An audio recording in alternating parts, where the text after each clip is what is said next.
큰 기쁨의 좋은 소식이라는 제목을 가지고 함께 말씀을 나누도록 하겠습니다.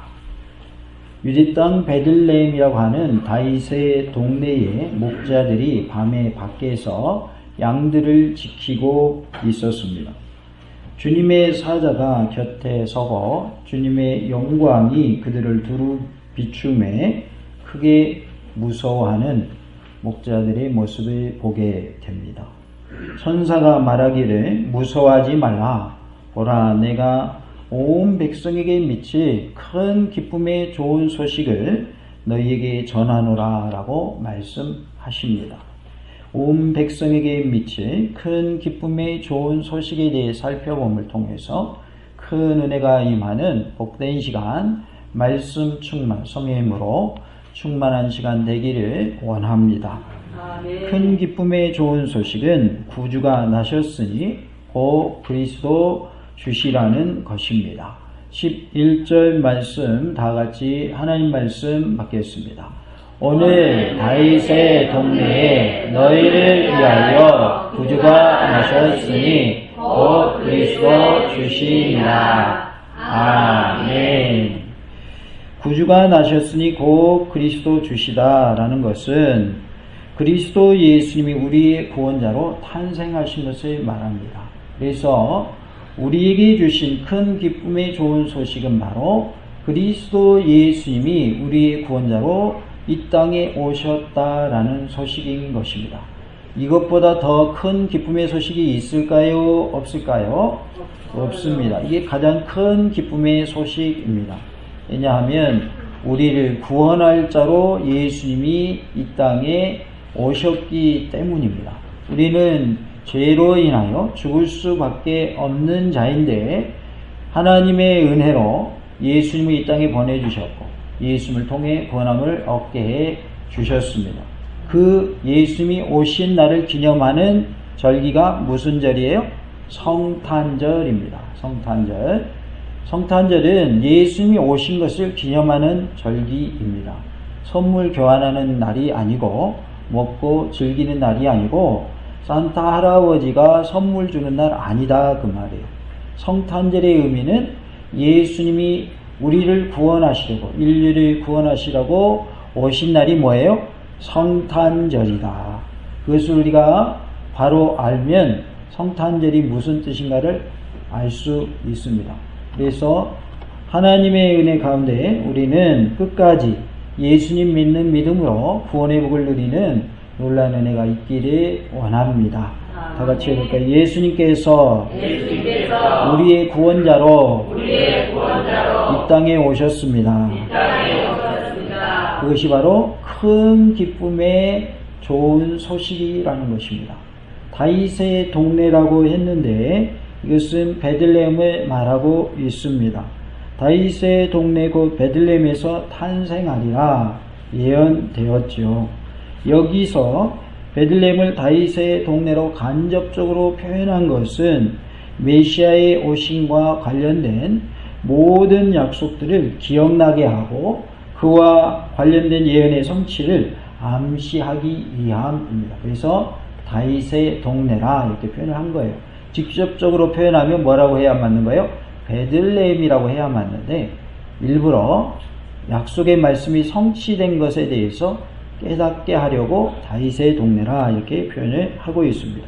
11절에 너희를 위하여 구주가 나셨다라고 말씀을 하고 있습니다. 구주라는 표현은 성경에서 드물게 나타나는데 누가와 바울에 의해서만 주로 사용된 표현입니다. 이것은 하나님을 구원자로 표현하는 것과 맥을 같이 하고 있어요. 그래서 하나님이 구원자시다라는 말씀과 함께 예수님을 우리의 구원자로 보내주셨다라고 말씀합니다. 예수님께서 죄악에 찌들은 세상과 인류를 구원하시기 위해서 오신 분이시다라는 것을 말씀해 주고 있어요. 그래서 너희를 위하여 구주가 나셨으니 라고 표현하고 있습니다. 구주라는 말은 구원자라는 뜻으로서 구세주라고도 표현을 합니다. 또 구속주라고도 표현을 하고요. 11절에 보면 곧 그리스도 주시니라 라고 말씀을 합니다. 그리스도라는 말은 마태복음 1장 1절에서처럼 인류 구속의 대사명과 관련되는 주님의 직능적 명칭을 말하고 있어요. 즉 구원자이심을 말씀하는 부분이 그리스도라는 표현으로서 그리스도를 메시아 이렇게도 부릅니다. 그리스도라는 원래의 뜻은 기름 부음 받은 자라는 뜻이죠. 기름 부음 받은 자로서 예수님께서 이 땅에 오셨는데 그분은 왕으로, 제사장으로, 선지자로 우리에게 찾아오셨습니다. 그래서 그리스도라는 말은 우리의 구원자 되심을 의미하는 단어입니다. 주라는 표현이 나오는데 여호와 하나님을 주라고 표현하고 있습니다. 그래서 우리가 주님 그러면 그 말은 무슨 말이냐면 하나님 그런 의미예요. 다 같이 합시다. 주님이란 뜻은 하나님이라는 것입니다. 하나님을 뭐라고 부른다고요? 주님 이렇게 부르는 거예요. 네. 주님이라고 하는 것은 하나님을 지칭할 때 주님 이렇게 표현을 하는 것이죠. 그래서 그리스도 주시다라고 하는 것은 구원자이시며 하나님이십니다라는 뜻이 되겠습니다. 그래서 예수님은 나의 구원자시고 나의 하나님이심을 믿으시기 바랍니다. 우리가 구원함을 얻는 방법은 예수님의 피밖에 없습니다. 내가 어떠한 착한 일을 하고 큰 일을 행할 때에 구원받는 것이 아니라 예수님이 피 흘려주신 것을 믿으면 구원받는 거예요.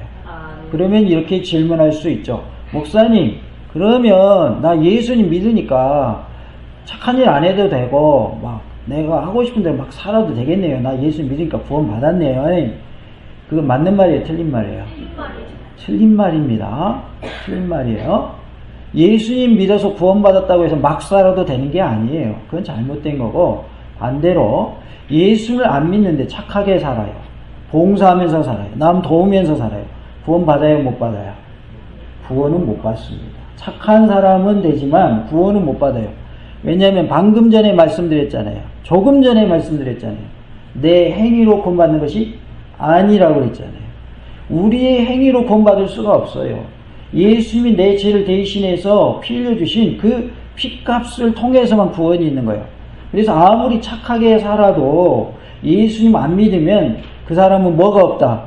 구원이 없는 거예요. 그래서 예수님 믿어야 되는 거예요. 뭔 말인지 이해가 되시나 모르겠어요.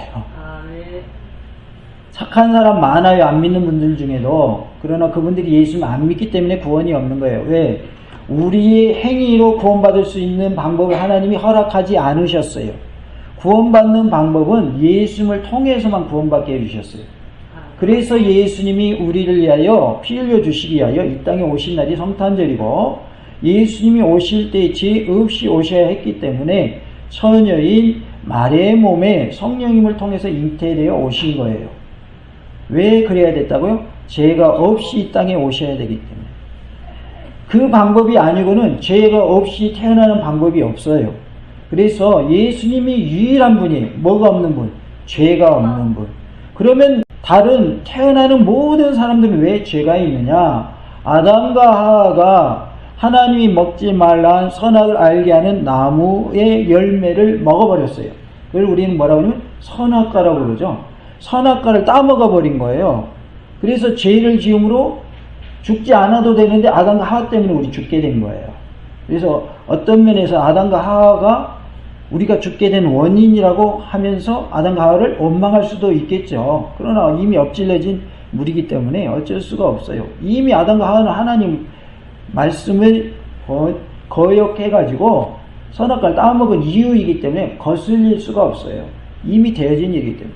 그래서 누구든지 아담과 하와의 그 죄를 물려받게 되어 있어요. 유전이라는 거 아시죠? 유전. 아버지가 암이 있다 그러면 자녀나 그 후대에 암이 나타나요? 안 나타나요? 그 가족 중에서 나타나죠. 그런 걸 유전이라고 그러죠. 그래서 유전이 그러한 질병만 유전되는 것이 아니라 뭐도 유전된다는 거예요. 죄도 유전된다. 그래서 아담이 지은 죄가 모든 태어나는 사람들이 다 그것이 이어지기 때문에 갓 태어난 아이도 뭐가 있는 거예요? 죄가 있는 거예요. 무슨 죄냐면 그거를 원죄라고 그래요. 아담과 하와로부터 이어받은 죄, 물려받은 죄. 그 죄 때문에 갓 태어난 아기는 지은 죄가 없지만 아담으로부터 물려받은 죄가 있기 때문에 죄인이 되는 거예요. 그리고 우리가 스스로 짓는 죄를 자범죄라고 그래요. 그래서 우리는 스스로 짓는 죄가 없는 어린아이, 갓 태어난 아이일지라도 아담으로부터 물려받은 죄가 있기 때문에 죄인인 것이고, 그리고 우리의 죄 문제를 해결하려면 예수님의 피밖에 없기 때문에 예수님의 보혈의 공로를 믿어야 된다. 예수님이 나를 위하여 피 흘려주셨고 그분이 부활하셨음을 믿어야 된다. 그러면 우리가 뭘 받는다? 구원 받는다라는 거예요. 그래서 그 구원의 역사를 이루시기 위해서 이 땅에 오신 날이 성탄절인 거예요. 그러면 성탄절 우리가 12월 25일로 지키는데 날짜를 정확하게 아는 거예요? 그냥 기념해서 12월 25일날 지키는 거예요? 기념해서 지키는 거예요. 성경에 몇 월 며칠에 예수님이 응애하고 태어나셨더라 그렇게 나오지 않아요. 그러나 1년 중에 하루는 지켜야 될 거 아니에요. 그래서 역사적으로 그 날짜를 성탄절로 하자라고 해서 계속 그 날짜를 지키고 있는 거예요. 그러나 중요한 것은 날짜가 중요한 것이 아니라 예수님이 이 땅에 오신 자체가 중요한 거예요. 날짜는 중요하지 않습니다. 그러나 1년 중에 하루는 지켜야 되니까 12월 25일로 그렇게 하는 것 뿐이고, 예수님이 없이는 우리에게 뭐가 없다고요? 구원이 없다라는 사실입니다. 그래서 주님이라는 표현은 여호와 하나님을 가리키는 표현이고, 예수님은 영원 전부터 그리스도 예수님과 주로 예정되었다. 그래서 예수님이 영원 전부터 그리스도와 주로 예정되었으며 본체상으로는 영광과 찬양과 경배를 받으실 하나님의 신분임에도 불구하고 죄와 죽음의 문제를 해결하시기 위해서 성육신하셨습니다. 성육신은 뭐냐면 사람의 몸을 입고 이 땅에 오신 것을 성육신이라고 합니다. 그런데 사람의 몸을 입고 오시는 방법이 처녀 마리아의 몸에 성령님을 통해 잉태되어 오셨다라는 것이죠. 그래서 예수님의 뭐가 없어요? 죄가 없다라는 것입니다. 성령님의 기름 부음을 받은 자로서 자기 백성들을 위한 왕과 제사장 그리고 선지자의 역할을 감당하셨습니다. 8절에 그 지역의 목자들이 그랬는데, 당시에 유대 사회의 여러 가지 직업들 중에서 목자라는 직업은 아주 천시되었습니다. 그래서 사람들이 별로 귀하게 여기지 않는 그러한 직업이었어요. 명백한 것은 복음이 맨 먼저 그 당시에 사회적으로 천대를 받던 사람들에게 전해졌다라는 사실입니다. 동방에서는 박사들이 찾아왔고 들에 있던 목자들에게 또 예수님의 탄생하심이 전해지게 되지요. 누가는 그의 복음서에서 목자들을 여러 번 언급하면서 강조하고 있습니다. 뿐만 아니라 이것은 예수님께서 양들을 위해서 목숨조차도 아끼지 않는 선한 목자처럼 인류를 위해서 예수님의 몸을 하나님께 제물로 바칠 어린 양이심을 넌지시 암시해 주고 있습니다. 그래서 십자가를 지신 예수님을 우리는 뭐라고 하냐면 죽임 당하신 어린 양 이렇게 표현을 합니다. 한편 이것과 관련하여 우리는 여호와 하나님께서 선지자 나단을 통하여서 다윗에게 언약하는 내용을 상기해 볼 수 있습니다. 그 내용 중에는 여호와께서 다윗을 목장 곧 양을 기르는 데서 취하여 메시아의 선조가 되게 하시겠다는 약속이 나옵니다. 그래서 아브라함과 다윗의 자손 예수 그리스도의 족보라 이렇게 마태복음 시작이 되죠. 그래서 거기에 이름이 들어가는 사람 중에 한 사람이 누구냐면 다윗이죠. 그래서 다윗의 모습에 대해서 미리 약속하신 말씀을 우리가 알 수가 있습니다. 신구약에서 목자는 하나님 자신에 포함하여서 하나님의 백성을 돌보는 자들을 상징적으로 가리킵니다. 시편 23편 1절 말씀 다 아시죠? 여호와는 나의 목자시니 내게 부족함이 없으리로다 라고 말씀을 합니다. 다시 한번 해봅시다. 여호와는 나의 목자시니 내게 부족함이 없으리로다.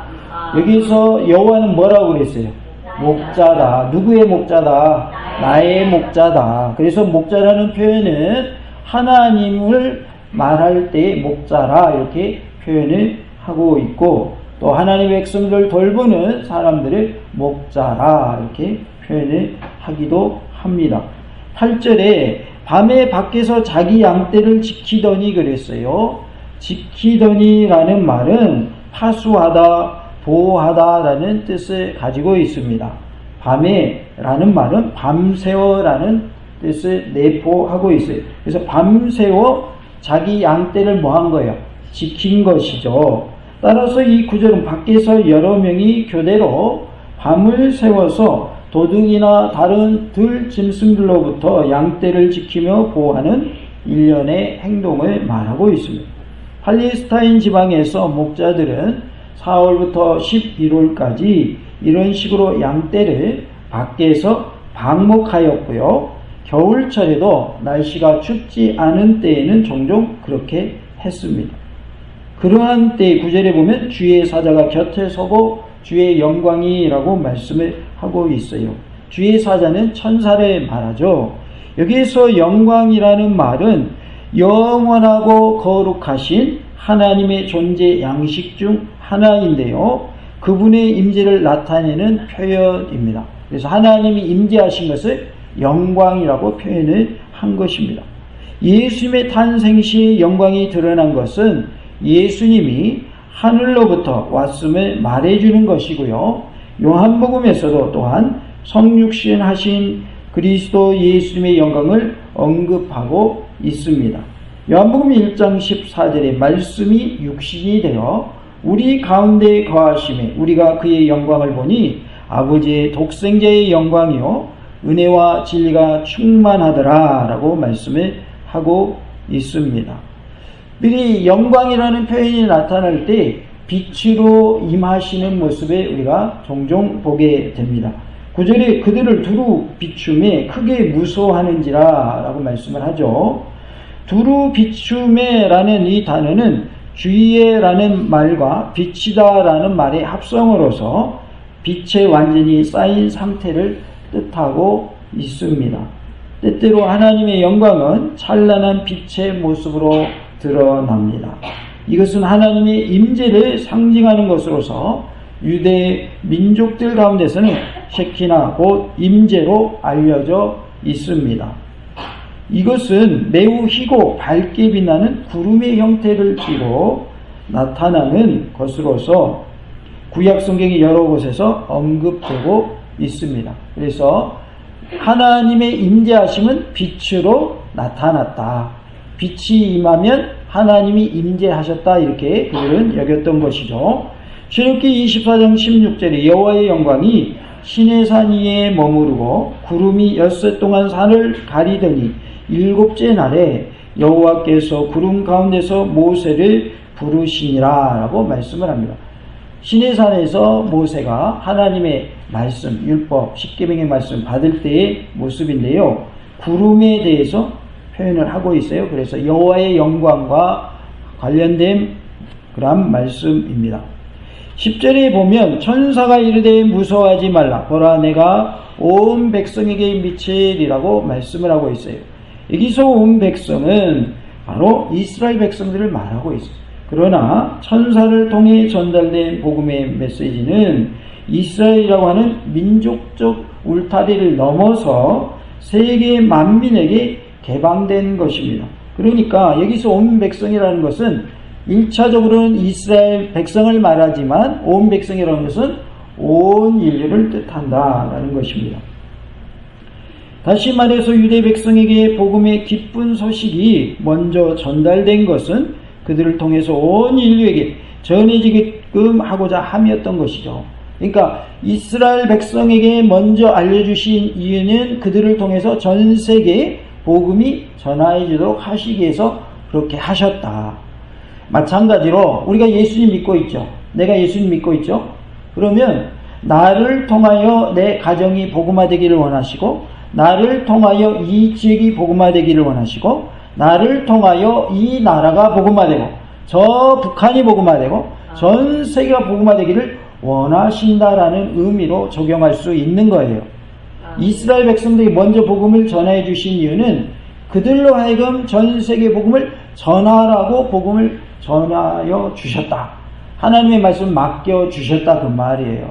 택함 받은 것 귀한 것이고 참으로 좋은 것이지만은 하나님의 복이지만 그들이 받은 것으로 끝나라고 주신 것이 아니라는 거예요.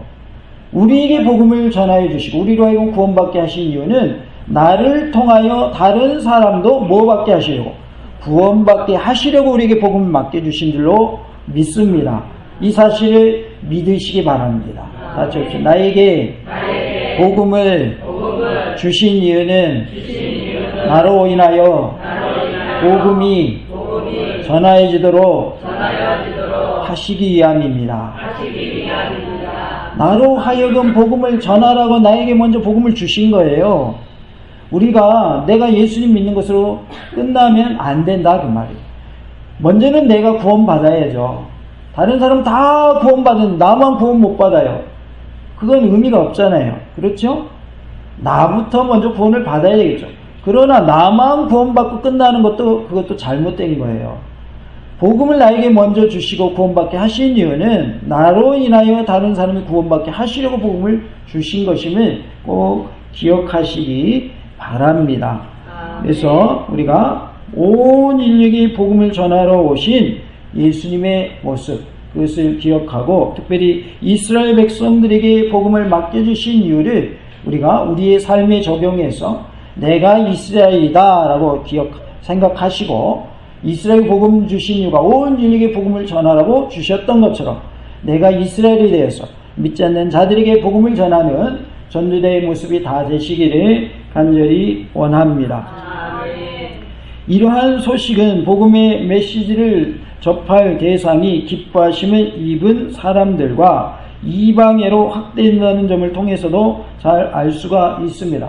14절에는 기뻐하심을 입은 사람들이 나오고 32절에는 이방이 나와요. 그래서 그들에게만 해당되는 말씀이 아니라 많은 사람들에게, 특별히 이방인들에게까지 복음을 전해야 할 것을 말씀해 주고 있습니다. 10절에 큰 기쁨의 좋은 소식을 너희에게 전하노라 라고 말씀을 하죠. 좋은 소식을 전하노라 라고 했는데 이 말은 기쁜 소식을 전파하다 라는 뜻입니다. 복음하면 기쁜 소식, 좋은 소식, 복된 소식을 복음이라고 합니다. 좋게 하는 거예요. 이롭게 하는 거고 복받게 하는 것이 복음이에요. 구원받게 하는 것이 복음이에요. 그리고 예수님이 곧 길이요 진리요 생명이시죠. 그래서 예수를 말미암지 않고는 하나님 아버지께로 갈 방법이 없지요. 그래서 예수님이 곧 복음이신 줄로 믿습니다. 여기에서 좋은 소식을 전한다는 말은 히브리어는 바사르라는 단어인데 이 히브리어는 단순히 메시지를 전달한다라는 뜻 외에도 승리의 기쁜 소식을 전한다라는 의미로도 자주 사용되었습니다. 그래서 큰 기쁨의 좋은 소식을 전한다라고 하는 것은 승리의 기쁜 소식임을 말씀해 주고 있습니다. 특히 이 바사르라는 단어는 이사야 40장 이하에서 의미심장하게 사용되었는데 여기서 사자는 시온에 이르러 구원의 시대를 시작하시는 하나님의 전 세계적인 승리를 선포하고 있어요. 그래서 구원을 이루심에 있어서 하나님이 전 세계적으로 승리하신다라는 것을 말씀해 주고 있습니다. 한편 본문에서의 좋은 소식이란 그리스도 예수님의 탄생 소식을 말씀하고 있습니다. 다 같이 봅시다. 좋은 소식은 그리스도 예수님의 탄생 소식을 말합니다. 그리스도 예수님께서 이 땅에 오신 사실 자체가 기쁜 소식이며 그리스도 예수님의 전 생애는 곧 복음이라 할 수 있습니다. 12절에 너희가 가서 강보에 쌓여 구유에 뉘어있는 아기를 보리니 이것이 너희에게 표적이니라 하더니 라고 말씀을 합니다. 강보는 보자기를 말하는 거죠. 아이가 강보에 쌓여 있을 것이다. 그러면 그것이 너희에게 표적이니까 그 아이가 이 땅에 오신 그리스도시구나 메시아시구나 라고 너희들이 알 수 있을 것이다. 그런 말이죠. 그런데 어디에 누워 있다고 그랬어요? 구유에 누워 있을 것이다 라고 말씀을 합니다. 그 당시에 아이들이 태어나면 이렇게 강보로 보자기로 쌌다고 해요. 보호하기 위한 그런 의미인데, 그런데 다른 아이들과 다른 점은, 예수님의 이 땅에 오신 모습 중에 다른 아이들과 다른 점은 뭘까요? 다른 아이들은 태어날 때 어디에는 안 누워 있어요? 구유에는 안 누워 있죠. 그런데 구유에 누워 있다고 하는 것이 그들에게 표적이 되는 것이죠. 낮고 천한 모습으로 오신 모습을 알 수가 있어요. 구유라고 하는 것은 말 먹이통을 말하는 거예요. 말이 막 먹는 그 통을 구유라고 한단 말이에요. 근데 거기에 누워 있으셨다. 왜냐하면 호적령이 내려가지고 호적하러 갔는데 여관이 빈 방이 있어요, 없어요? 빈 방이 없는 거예요. 그래서 이제 사정 해가지고 겨우 마국간을 얻게 되었고, 거기에서 예수님이 탄생하시게 되고, 탄생하신 예수님은 구유에 누워 있었던 것이죠. 그것이 이제 표적이 된다라고 말씀을 하시면서, 그러한 모습이면 그분이 바로 구원자로 오신 분이다, 메시아시다, 그리스도이시다 라고 알려준 말씀인 것이죠. 예수님은 구원받아야 할 이스라엘과 나아가 온 인류를 구원하시고 돌보시기 위해서 비천한 자리인 구유에 누이셨습니다. 우리가 갓 태어나자마자 말 먹이통에 누워있다고 생각하면 좀 어때요? 비참하죠. 예수는 그렇게 오신 거예요. 비참한 모습으로 이 땅에 오신 거예요. 그것을 통해서 우리가 그만큼 비참한 자다라는 걸 보여주신 거예요. 비참한 너희들, 죄악에 쌓여있는 너희들, 지옥에 떨어질 너희들을 위해서 내가 이렇게 왔다. 이렇게 내가 낮고 천한 자리로 온 것은 너희들의 모습을 보여주기 위함이다 라는 것을 의미하기도 하는 거예요. 구유의 의미가 단순히 말 먹이통이 아니라 낮고 천한 자리, 비천한 자리에 오신 것은 우리가 그런 비천한 상황에 있는데 우리를 구원하시기 위해서 낮고 천한 자리로, 비천한 자리로 오셨다라는 의미를 가지고 있습니다. 13절에 호련히 수많은 천군이 그 천사들과 함께 하나님을 찬송하여 이르되 라고 말씀합니다. 두세 사람의 증거로도 어떤 사실의 진정성을 입증할 수 있지만, 여기서는 수많은 천군 곧 하늘의 군대, 천사들의 군대가 한 목소리로 하나님을 찬양하며 하나님의 아들을 증거하고 있습니다. 14절에 지극히 높은 곳에서는 하나님께 뭐라고 그랬어요? 영광이요 라고 말씀을 합니다. 다 같이 봅시다. 지극히 높은 곳에서는 하나님께 영광이요. 지극히 높은 곳은 어디를 말할까요? 하나님의 전에 말하겠죠. 하나님이 계신 곳.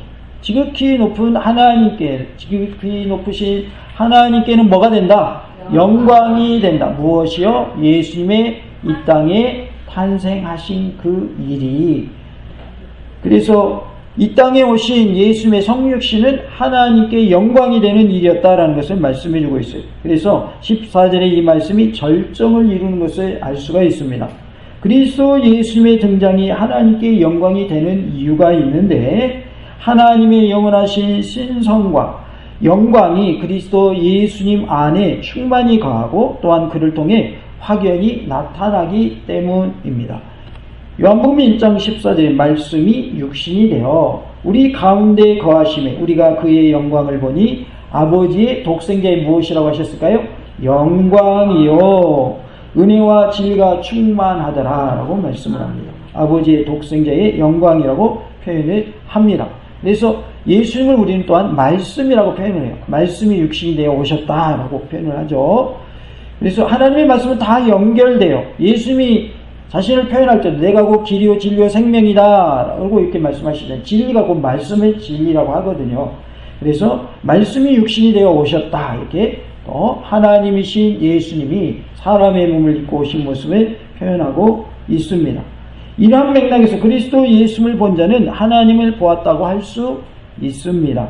요한복음 14장 9절에 예수께서 이르시되 빌립아 내가 이렇게 오래 너희와 함께 있으되 내가 나를 알지 못하느냐. 나를 본 자는 누구를 보았다고요? 아버지를 보았거늘 어찌하여 아버지를 보이라 하느냐. 예수님을 본 자는 누굴 본 것과 같다? 하나님 아버지의 본 자와 같다라고 말씀을 하고 있습니다. 그리고 그리스도 예수님의 등장이 하나님께 영광이 되는 이유는 그리스도 예수님의 구속 사역을 통해서 수많은 사람들이 찬양과 경배로서 하나님께 영광과 존귀를 돌릴 것이기 때문입니다. 고린도서 1장 20절에 하나님의 약속은 얼마든지 그리스도 예수 안에서 예가 되니 그런즉 그로 말미암아 우리가 아멘하여 하나님께 영광을 돌리게 되느니라 라고 말씀을 합니다. 하나님께 영광 돌리는 우리의 모습이 되기를 원합니다. 그런 의미에서 이 땅에 오신 예수님께 영광의 박수를 드립니다. 그리스도 예수님의 등장이 하나님께 영광이 되는 이유는 하나님이 그 영원하신 섭리에 따라서 인생과 세상 만물을 향해 이루시고자 하신 계획을 그리스도 예수님을 통해서 완수하시게 되기 때문입니다. 14절에 땅에서는 하나님이 기뻐하신 사람들 중에 평화로다 하니라 라고 말씀을 합니다. 다 같이 봅시다. 땅에서는 하나님이 기뻐하신 사람들 중에 평화로다. 하나님이 기뻐하신 사람들은 하나님의 은혜를 입은 사람들이라는 뜻입니다. 하나님께서 주권적으로 은혜를 베풀어서 구원할 자를 선택하신다는 뜻을 내포하고 있습니다.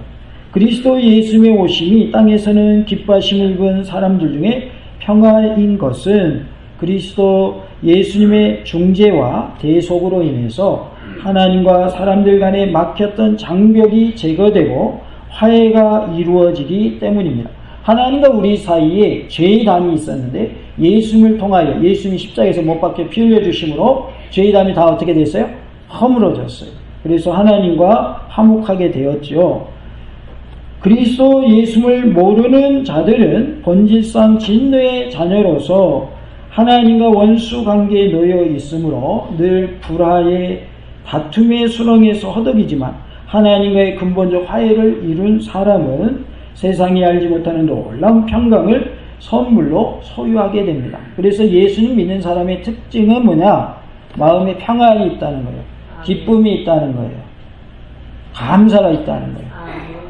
평안이 없다 그 말은 내가 예수님 잘못 믿고 있는 거예요. 예수님 믿고 있는 사람 뭘 누려야 돼요? 평안을 누려야 돼요. 그리고 그리스도 예수님의 역사로 말미암아 세상의 모든 제약이 제거되고 사람들 간의 화해가 이루어지기 때문입니다. 그래서 하나님과의 화목을 이루고 또 누구와도 화목을 이루어야 돼요? 이웃과도 화목을 이루어야 돼요. 사람과도 화목을 이루어야 된다. 그래서 이스라엘 백성들은 인사할 때 샬롬을 몇 번 한다고 했어요? 2번 한다고. 2번. 누구와의 화목? 하나님과의 화목. 또 누구와의 화목? 이웃과의 화목. 자, 이 시간에 한번 또 다시 한번 우리가 인사해 봅시다. 샬롬, 샬롬. 왜 2번 하는지 아셨죠? 하나님과의 화목을 이루고 이웃과의 화목을 이루자라는 의미입니다.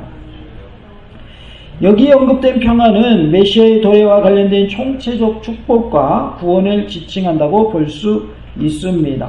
총체적인 축복을 주시고 구원을 주신다라는 뜻이 평화라는 말의 의미라는 것이죠. 예수님은 평강의 왕으로서 당신의 공생애를 백성들의 평강을 위해 보내셨으며 그 평강을 위한 사역은 십자가상에서 절정에 달하게 됩니다.